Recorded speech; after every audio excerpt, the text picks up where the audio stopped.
had an aunt that gave me a Jim Reeves album when I was really young, probably 6 or 7 years old. And it was called Tall Tales and Short Tempers, and Jim Reeves was a consummate storyteller, and I mean some songs that really tugged at your heartstrings. And that's when I first realized it's like, you know, you can move people emotionally with the stories you tell and the songs you write. Funny how, you know, an act of kindness and giving a child a gift, you know, turns into something much bigger than you would have ever anticipated. Leaving me behind.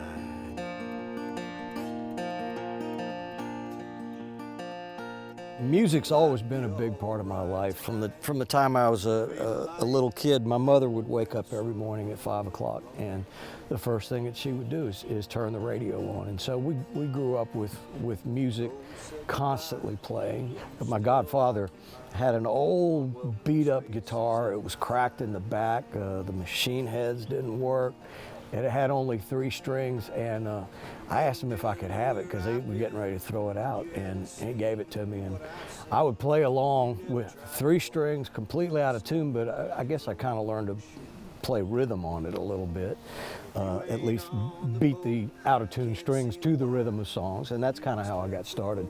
My older sister was married to a guy that was in the Navy, and when he'd ship out, he'd leave his personal gear at our house. And he told me when I was 16, he said, look, man, there's a guitar and some chord books over there, so if you think you'd like to mess around with them, go right ahead. And so that's when I started to play. And pretty much simple country songs, you know, 3-chord songs, and which I think it's a great way to start. If you try to get too complicated too early, you can become discouraged.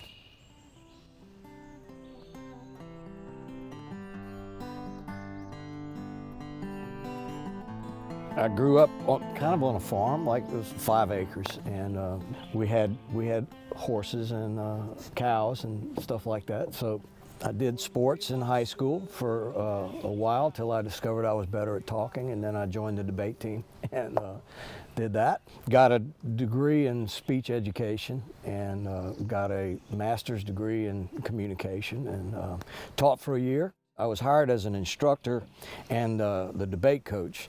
As an instructor, I had to teach mandatory Speech 1 class. It was required of every student, and so many of them just couldn't understand why in the world they had to take a speech class.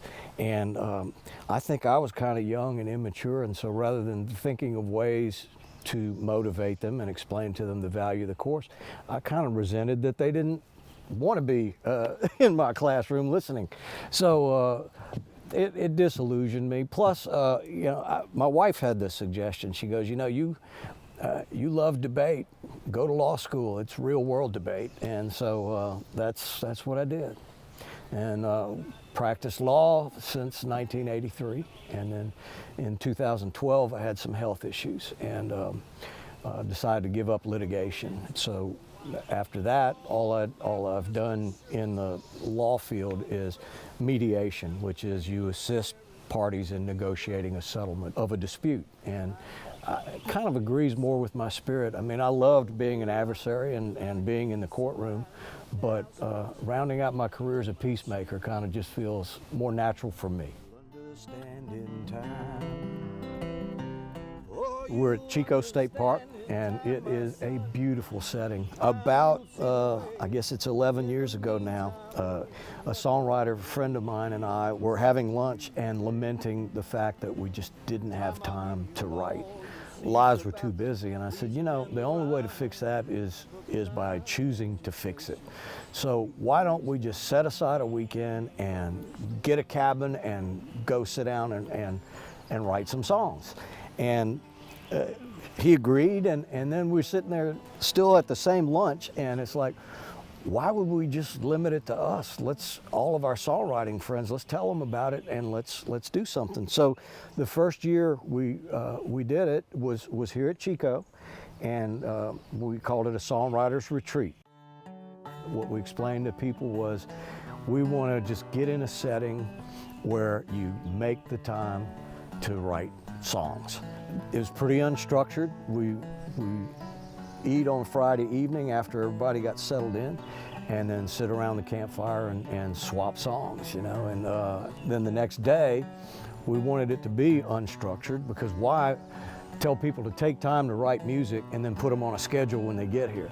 So the idea was, everybody do your own thing all day, and we meet back here for supper, and after supper we have another song circle, and if you've gotten a song written, you can share it with the rest of the group. If not, play something else you want to play. And so when we first started, I think there were 10 of us. But 2019 was the last year we did it, and it was, we had more than 50 participants. And so it's grown, and I think it's grown because we don't make rules. Barry and I decided early on, it's like, you know what, if we tell people anything about how to act or what to do here, we become responsible for anything that anybody else is unhappy with. So it's like, let's don't do that, you know? Everybody come, be yourself, do your own thing, have a good time, and it works, and it does present a creative environment for artists that want to just get busy. At the end of the first retreat, everybody walked away feeling like they'd taken something with them from it, of value. We all knew we had been a part of something special. Since then, I mean, I start looking forward to the next retreat as soon as the last one ends. I mean, and I know a lot of people feel that way about it as well. You know, it's a beautiful setting, and then you're sitting and sharing your stories with others, and that's special, because you kind of are sharing your heart when you write, and then you put it out there. And we have songwriters of all skill levels, and to me, you can't write a bad song. I mean, because it's yours. And I've always thought, when I'm writing, is to give myself permission to write a bad song. It's like, if it's no good, so what? You know, at least you've gotten it out there. I think the most important thing that it does is it refreshes songwriters, and it encourages us. It's a very mutually supportive atmosphere, and it's a beautiful thing to behold. I never knew we had such a depth of songwriting talent in Louisiana. I mean, it's huge. It really is. It's your own home state, you know, and so I take some pride in hearing what our friends are writing here. Well, these two hearts still beat as one when this old heart don't beat the way it should.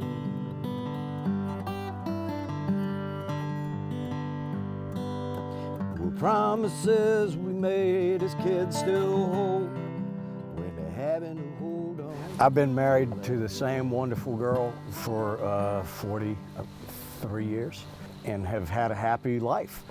But I write a lot of angry breakup songs, and I do that. I guess it's just empathy. You can watch somebody else's story, try to put yourself in their shoes. How would I feel if that was happening to me, and how might I express it? You don't have to live a sad life to write a sad song, and I don't know if the obverse is true. I mean, I write the happy ones and I write the sad ones. And my wife, you know, when I do 3 or 4 of those breakup songs, she goes, you know, it might be nice to tell the audience that those aren't autobiographical. I was overcome with something, felt a whole lot to me like peace of mind, and it spoke great comfort to my heart. These things you'll understand in time.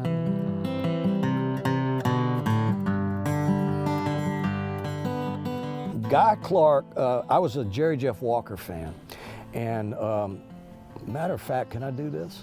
This is a Gaiote. That's a Guy Clark fans. But I discovered Guy Clark through Jerry Jeff Walker, because I've got a Jerry Jeff Walker album, and it had liner notes, you know, lyrics and liner notes. You don't get those anymore.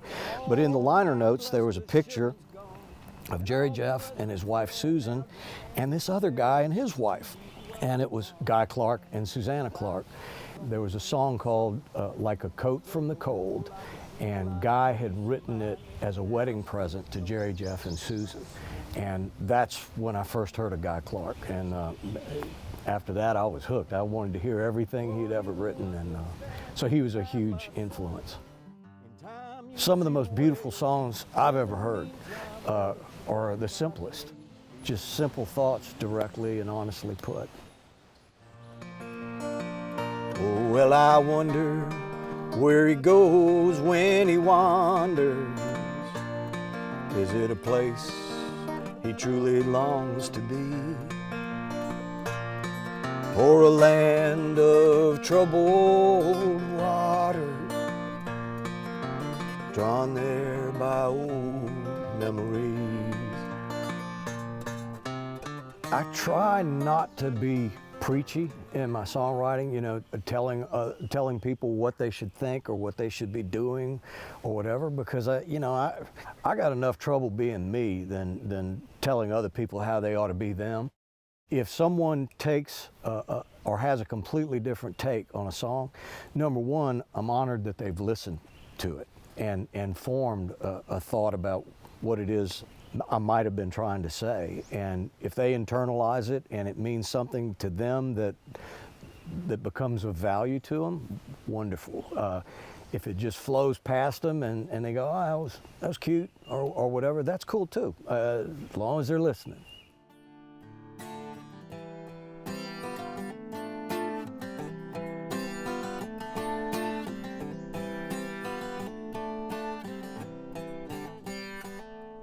You know, I wish I could tell you that I sit down with a piece of paper and cobble words together in a meaningful way, but more often than not, I think a song is gifted to you. And I say that humbly. I mean, if what I write is good, it's not necessarily from me. I think there's a universality to creating. But I think probably the one thing that holds true for everybody is it's got to be based on inspiration in some way. And so then you get into the metaphysical question of where does inspiration come from, you know. I think the best piece of songwriting advice I ever got was Verlin Thompson, who was Guy Clark's guitarist and best friend for years and years, did a songwriters workshop. We were assigned to write a song in 30 minutes, and he participated too. 30 minutes came, and he goes, okay, stop. And we weren't anywhere near finished. And he goes, you know why we didn't finish in 30 minutes? No, because we were editing while we wrote. Start it, finish it, then edit it. Because if you're editing while you're writing, by nature or by definition, I guess you're being critical, and that's not conducive to the creative process. Writing briefs for court, I always wrote critically and carefully crafted each word. It's a completely different mindset because writing in the style of argument, you do write it critically. But writing creatively, I try not to criticize what I've done or what I'm doing, at least until I've gotten from start to finish. And then I go, well, you know, that's kind of a trite rhyme, or, you know, maybe there's something else I'd like to change. But that's a lot more easily done once you've got the songs finished.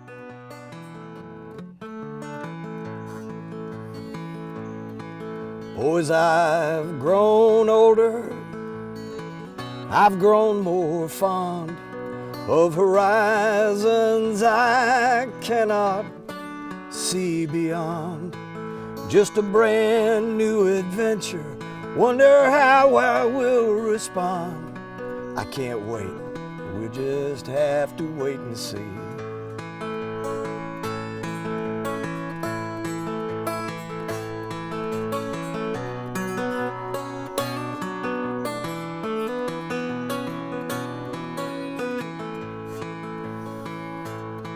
And I've come to admire the candle's way, gives its whole life-giving light away.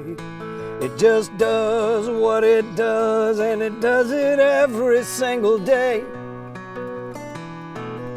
That's the way I'd like to be. But When I fall real hard, and that means I fall hard 7 times a day. Coming up short of the man I long to be. Teach me the candle's way.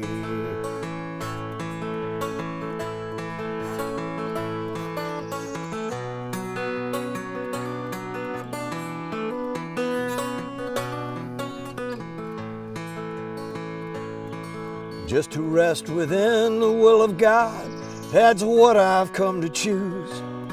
So if the good Lord takes away my legs, I just won't need my shoes.